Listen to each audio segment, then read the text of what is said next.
Hello everyone! Welcome ulit dito sa aking channel at ako na naman si Gia Insta Review na magbibigay sa inyo ng idea kung saan tayo pwedeng lalapit kapag kailangan natin ng extra cash nga para sa mga pang-emergency na pangangailangan. So by the way, sa video na ito, kung mapapansin nyo, puro sunod-sunod na student loans yung mga sineshare ko kasi nga malapit na naman talaga ang pasukan ng mga college at I'm sure marami talaga sa inyo yung nangangailangan ng extra cash or nangangailangan ng financial support. Saan pa tayo pwedeng lalapit? Pang-enroll na naman? Saan na naman tayo pwedeng makahiram ng pwedeng pang-enroll, lalong-lalo sa mga parents nga na gustong ipagpatuloy ng kanilang anak na mag-aral or yung mga estudyante na pinapahinto ng mga magulang pero gusto pa rin talaga nila na makapag-aral or matapos ang kanilang pag-aaral. So sa video na ito nga i-share ko sa inyo yung isa sa mga pwede nyong lalapitan or pwede nyong malapitan, no? Pwede nyong mautangan para pang-enroll na naman. So sana mapanood nyo yung video na to. And by the way, magkano nga ba talaga ang gastos sa college, no? Tuition fees, yung mga projects, thesis, yung mga gadgets, no? Rent, pagkain, transportation, at kung minsan pati review center para sa board exam. Hindi biro ang gastos ng pagiging estudyante at para sa maraming Filipino students, hindi kakulangan sa sipag o talino ang problema, kundi kakulangan talaga sa financial support.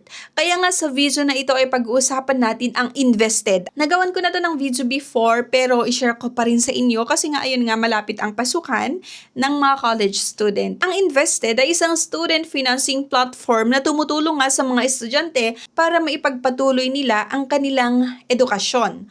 Paano nga ba ito gumagana? Okay? So, sino ang pwedeng mag-apply? Magkano ang pwedeng mahiram? At ano ang mga dapat mong malaman bago kumuha ng student loan? Kaya nga mga students, stay until the end dahil sasagutin natin ang mga pinaka-importanteng tanong nyo tungkol sa invested. Unahin natin, ano nga ba itong invested, no? So, ulitin-ulit natin, ang invested nga isang globally awarded impact business na itinatag noong 2016. Ang kanilang mission ay simple lang, pero napakahalaga talaga ito lalong-lalo nga sa mga estudyante. Tanggalin ang financial barriers para makapagtapos ang mga kabataang Pilipino. Sa loob kasi ng ilang taon, nakakatulong sila sa libu-libong estudyante mula sa mahigit 2,162 universities at colleges sa 64 provinces sa buong Pilipinas. Ibig sabihin, hindi ito bagong kumpanya o di kaya experimental program lang. Merong actual track record na sila sa pagtulong nga ng mga estudyante. Pero wait lang, disclaimer, hindi ako binayaran nito para i-endorse sa inyo or para i-share sa inyo. So by the way, based lang ito sa research na ginawa natin at marami din talaga yung nagsasabi na napakaganda itong invested na pwedeng utangan na nga ng mga estudyante na nangangailangan ng extra cash para nga 'di ba sa pang-enroll or sa iba pang panggagamitan. No, ang Invested Philippines ay SEC registered sa ilalim ng Edu for All Lending Inc. Kaya legal at regulated din talaga ang operation nila. And maraming tao ang natatakot kapag naririnig ang salitang loan. Pero isipin natin ito, paano kung graduating ka na at kulang ka ng pambayad sa tuition? Paano kung kailangan mo ng laptop para sa online classes? Paano kung malapit na ang thesis defense at wala kang budget para sa research expenses? Paano kung kailangan mo ng mag-rent malapit sa school? At sa mga sitwasyong ganito, may estudyanteng napipilitang mag-stop muna at doon nga pumapasok itong invested. Ang goal kasi nila ay hindi para hikayatin kang mangutang ng walang dahilan, kundi ang goal nila ay tulungan kang makapagtapos at magkaroon ng mas magandang oportunidad sa hinaharap. Kaya nga, ang isa sa pinakamagandang feature ng invested ay may iba't ibang education plans depende sa pangangailangan mo. Ang una nga, yung sa tuition plan.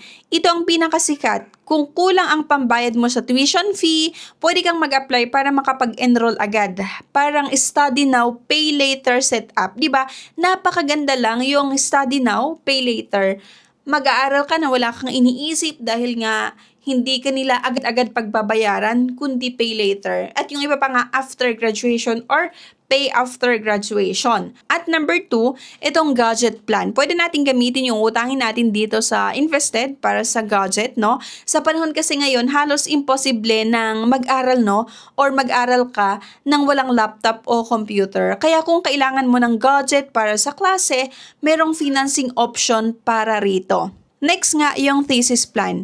Alam kasi natin na mahal ang thesis, no? Yung research materials, printing, data gathering, at yung fieldwork.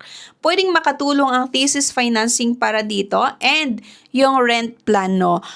Kung nagdo-dorm ka o umuupa malapit sa school, malaking tulong ito para mabawasan ng stress sa buwan ng renta. Then, next nga yung board exam plan. Pagkatapos ng college, may review center fees na naman. Kaya kung naghahanda ka para sa board exam, maaaring gamitin ang financing para sa review expenses. Then, yung allowance plan, minsan hindi tuition ang problema. Minsan yung pagkain, utilities, internet, at araw-araw na gastusin. Then, may allowance support option din para dito. So, paano nga ba tayo makapag-apply, no? Magandang balita mga ka-interview kasi online at completely free ang application process. Wala itong application fee. Ito nga yung 5-step para makapag-apply kayo dito sa invested loan. Una, i-fill out nyo lang yung form online. So, yun na nga, mag-fill out ng online application form. Karaniwang may initial response sa loob ng 2 hanggang 5 days. Next, interview. So, kapag qualified ka, tatawagan ka ng loan officer. I-verify nila ang information mo at bibigyan ka ng sample loan computation. Then, number 3, yung mga requirements. Kapag okay sa'yo ang computation, kailangan mong makapag-submit ng documents para ma-verify ang identity at enrollments. At number 4, yung signature.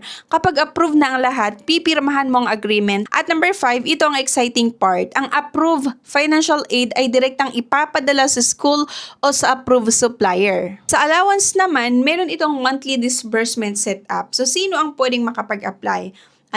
So, ngayon kasi hindi lahat ay automatic na qualified talaga. Meron itong minimum eligibility requirements. Kailangan Filipino citizen o residente nga ng Pilipinas, hindi bababa sa 18 years old, dapat naka-enroll sa university o college sa Pilipinas, may maipapakitang proof of enrollment. Sa ilang programs, priority nila ang mga estudyanteng nasa huling bahagi ng kanilang college journey.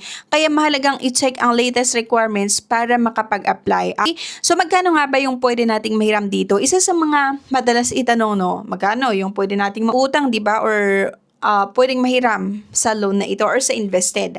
Para sa first-time borrowers, maaring umabot hanggang 40,000 ang loan amount, pero tandaan natin kasi na hindi automatic na 40,000 agad yung approval, no? Or hindi automatic na 40,000 pesos agad ang approval. So, tinitignan kasi ng invested ang iba't ibang factors tulad ng educational needs, academic background, yung household situation, capacity to repay, at layunin nitong siguraduhin na ang loan offer ay akma sa iyong sitwasyon. Pagdating naman sa monthly interest, ayon sa invested, ayun nga, ang monthly interest nila ay karaniwang nasa pagitan ng 2.42% hanggang 2.67% at gumagamit sila ng diminishing balance method, no? Ano nga ba itong diminishing balance method? Habang nababawasan ang natitirang balance mo, bumababa rin ang basehan ng interest. Ibig sabihin, hindi ka palaging sinisingil ng interest at sa original loan amount. Mahalagang tandaan kasi natin ng exact rate at repayment terms, ipinapakita muna bago mo tanggapin ang loan offer. Kaya mahalaga na basahin lagi or basahin natin palagi ang loan agreement bago tayo pumirma. Okay?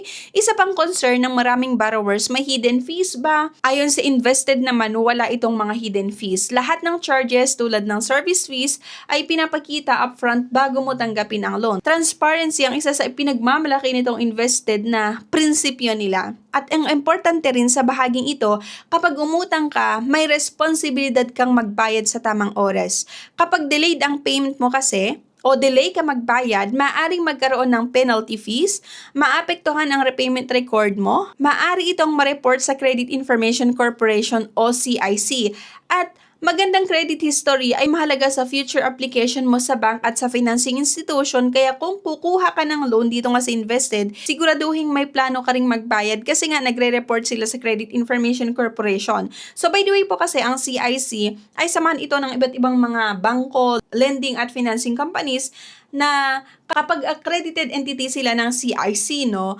ire-report nila kapag late ka magbayad o hindi ka nakapagbayad ng iyong utang. Ire-report nila yung account mo, yung pangalan mo sa CIC. At kapag gusto mong umutang sa ibang financing companies, ang gagawin nitong mga magpapautang, i-check muna nila sa CIC kung meron kang negative record. At kapag meron tayong negative record sa CIC, possible po, hindi kayo makakautang sa ibang mga lending companies or financing companies o sa bangko, no? So, make sure na makapagbayad tayo on or before yung due date nga dito sa invested kapag tayo umutang para maiwasan yung magkakaroon tayo ng negative record nga sa CIC kasi sabi ko nga sa inyo itong invested ay isang registered or accredited entity nga sa CIC. O ayun na nga, may rewards din kasi ang pagiging responsible borrowers. Kapag magandang repayment history mo, pwede kang maging eligible nga sa additional financing, maaari kang makakuha ng alumni loans, akalain mo yon, may alumni loans pa and posibleng magkaroon ng mas mababang rate at fees. Magkakaroon ka rin ng access sa iba't ibang opportunities mula sa invested at kanilang partner network. Kaya nga, eto, sa huli, ang invested ay hindi libreng pera. Isa itong financial tool na maaaring makatulong sa mga estudyanteng nangangailangan ng suporta para maipagpatuloy ang kanilang edukasyon. Kaya kung gagamitin ng tama at may responsibilidad, maaari talaga itong tulay para makapagtapos ang isang estudyante, makakuha ng diploma at magkaroon ng mas magandang oportunidad nga sa buhay. Kaya kung interested kang malaman kung qualified ka, no, maaari mong i-check ang kanilang official application process at basahin ng mabuti ang lahat ng terms bago magdesisyon. At kung nakatulong sana sa iyo yung video na to, please don't forget nga to like, share, and subscribe. At i-share nyo rin sa ibang mga estudyanteng nangangailangan ng impormasyong ito tungkol sa educational financing. And ayan, please don't forget nga to click the bell icon dyan sa baba para maging updated ka sa mga susunod na videos na i-share natin dito sa ating channel. And by the way, may iba't ibang klaseng loan po or yung mga videos natin tungkol sa bank loans, sa mga personal loans, housing loan, and so on. So, yan, mag-subscribe kayo para maging updated kayo. At, ayun, pwede nyo i-check yung mga naunang videos natin. So, again, this is Zia Insta Review and thank you for watching. See you sa aking next video. Bye!